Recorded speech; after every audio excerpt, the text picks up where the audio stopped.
تحریک انصاف کی ریاست پر پھر حملے کی تیاری. پی ٹی آئی نے شنگھائی تعاون تنظیم سمٹ کو سبوتاژ کرنے کی ٹھان لی. 15 اکتوبر کو ڈی چوک پر پھر احتجاج کا فیصلہ. پاکستان میں بین الاقوامی سطح کے ایونٹ کو متنازع بنانے کی کوشش. SCO سمٹ میں 12 سے زائد سربراہان مملکت اور 900 وفود شریک ہوں گے. 200 غیر ملکی صحافی بھی موجود ہوں گے.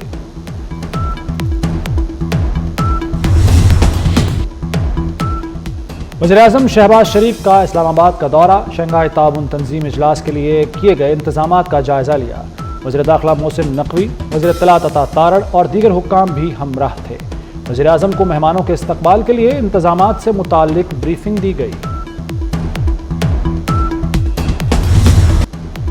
وفاق پر جتھا حملہ آور ہوا. فسادی چاہتے تھے لاشیں گریں. اسلام آباد پولیس نے جرت سے انہیں ناکام بنایا. وزیر اعظم کا پولیس لائنز ہیڈ کوارٹرز میں تقریب سے خطاب. کہا ایک طرف ملکی ترقی کے منصوبے ہیں، دوسری طرف جتھے چڑھائی کر رہے ہیں. گالم گلوچ جنونی جتھے کا وتیرہ بن چکا. شہباز شریف کا اسلام آباد پولیس کی تنخواہیں بڑھانے کا اعلان. وزیر داخلہ محسن نقوی کی کارکردگی کو سراہا. کہا تمام منصوبے محسن سپیڈ سے مکمل کریں.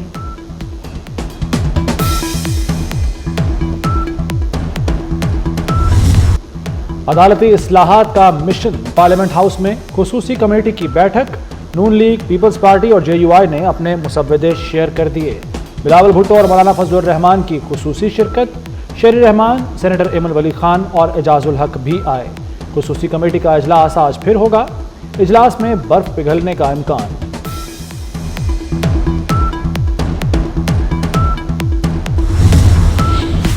آئینی ترامیم پر پیپلز پارٹی کے مسودے میں کیا ہے؟ مسودے میں وفاقی آئینی عدالت کا قیام شامل. وفاقی آئینی عدالت 5 ججز پر مشتمل ہوگی. عدالت کی سربراہی چیف جسٹس وفاقی آئینی عدالت کریں گے.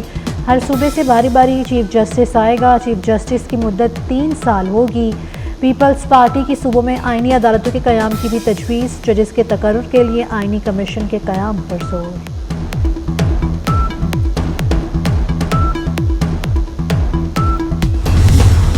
مولانا فضل الرحمان صاحب کی جماعت نے ایک بار پھر وہ موقف دکھایا کہ وہ پاکستان پیپلز پارٹی کے ساتھ انگیج کر کے ایک کنسنسس ڈاکیومنٹ بنانا چاہتے ہیں جس سے آگے بڑھ سکتے ہیں. حکومت کے پاس نمبر پورے ہیں. حکومت ترمیم کے لیے تمام جماعتوں سے مشاورت چاہتی ہے. PTI والے ایک طرف وقت مانگ رہے ہیں، دوسری طرف دھمکیاں دے رہے ہیں. PTI کو ایک موقف پر آنا ہوگا. بلاول بھٹو زرداری کی میڈیا سے گفتگو. چیئرمین پیپلز پارٹی کی مولانا فضل الرحمان سے بھی ملاقات. آئینی ترمیم پر مشاورت کی.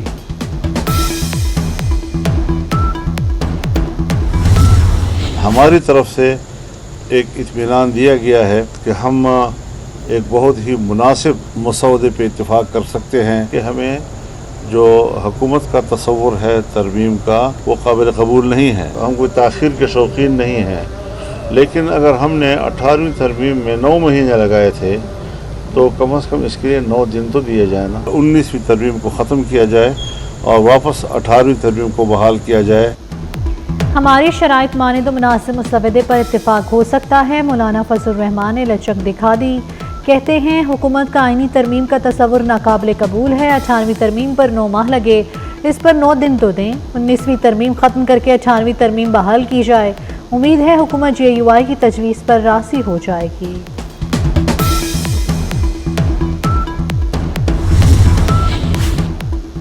مخصوص نشستیں کسے دینی ہیں؟ الیکشن کمیشن کا اجلاس ایک بار پھر بغیر نتیجہ ختم. مشاورت جاری رکھنے کا فیصلہ. اجلاس میں کمیشن کے 2 ممبران کی عدم شرکت. ممبر سندھ نثار درانی اور ممبر بلوچستان شاہ محمد جتوئی شریک نہ ہوئے. اجلاس میں قومی اور صوبائی اسمبلیوں کے اسپیکرز کے خطوط کا جائزہ لیا گیا.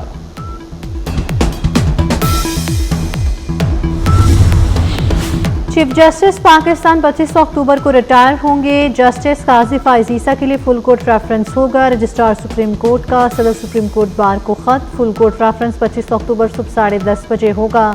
چیف جسٹس نے سپریم کورٹ بار کی الوداعی دعوت قبول کر لی. سرکاری الوداعی عشائیہ نہ لینے کا فیصلہ.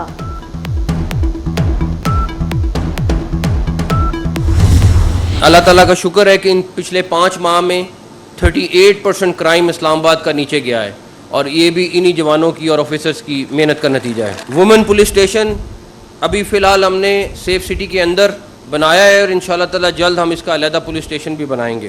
اس کے بعد ہم نے 27 پولیس اسٹیشنز کی ریویمپنگ کا پروسیس شروع کر دیا ہے جو CDA جس میں ہیلپ آؤٹ کر رہا ہے اسلام آباد پولیس کو. 10 خدمت مراکز نے جو ہے وہ کام شروع کیا ہوا ہے.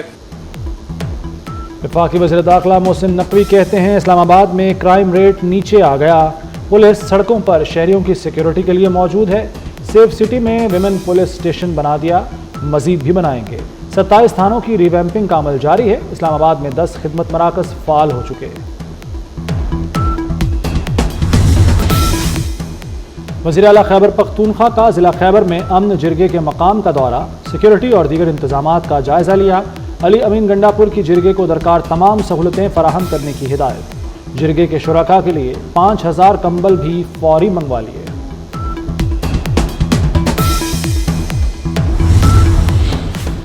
صدر آصف علی زرداری کی روسی ہم منصب پیوٹن سے ملاقات, دو طرفہ تعلقات مزید مضبوط بنانے کی ضرورت پر زور دیا. خوشگوار جملوں کا تبادلہ ہوا. دونوں رہنماؤں کا ایک دوسرے کے لیے نئے خواہشات کا اظہار. آصف علی زرداری کی ترکمانستان کے صدر سے بھی ملاقات, تجارت اور باہمی روابط مضبوط بنانے کا عزم.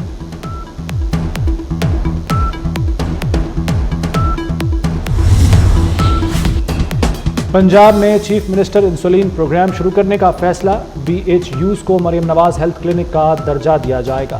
مریم نواز کی زیر صدارت اجلاس. ہیلتھ سٹاف کے لیے پرفارمنس مینجمنٹ فریم ورک تشکیل دینے کی منظوری. ٹائپ 1 ذیابیطس کے مریض بچوں کو گھر میں ہی انسولین لگے گی. خصوصی کارڈ بھی بنائے جائیں گے.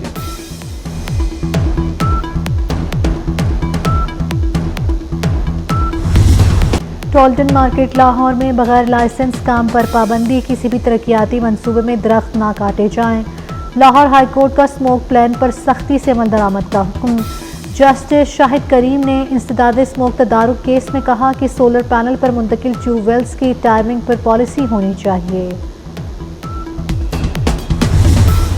کراچی میں ایک اور بچہ لیاری ندی کی نظر ہو گیا. سہراب گوٹ کے قریب ڈوبنے والے بچے کا کوئی سراغ نہ مل سکا. ندی میں پانی کے تیز بہاؤ اور کچرے کے ڈھیر کے باعث مشکلات کا سامنا. پاکستان کو کرکٹ کی 147 سالہ تاریخ کی بدترین شکست. 500 رنز بنا کر اننگز سے ہارنے والی پہلی ٹیم بن گئی. انگلینڈ نے ملتان ٹیسٹ ایک اننگز اور 47 رن سے جیت لی. دوسرے اننگز میں پاکستانی ٹیم 220 رنز پر سمٹ گئی. انگلینڈ کو ٹیسٹ سیریز میں 1-0 کی برتری حاصل. دوسرا ٹیسٹ منگل سے ملتان میں ہی ہوگا.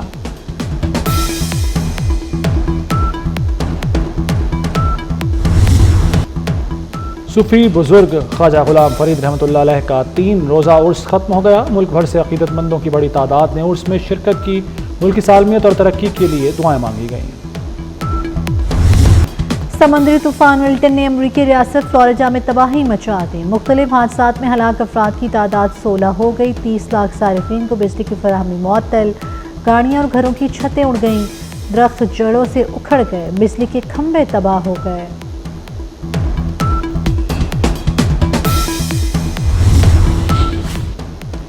اور فلم, ٹی وی اور تھیٹر کے اداکار عابد کشمیری انتقال کر گئے. کچھ عرصے سے علیل تھے. پسماندگان میں 2 بیٹے اور 2 بیٹیاں چھوڑی. مزاحیہ اداکاری سے مداحوں کے چہروں پر مسکراہٹیں بکھیری.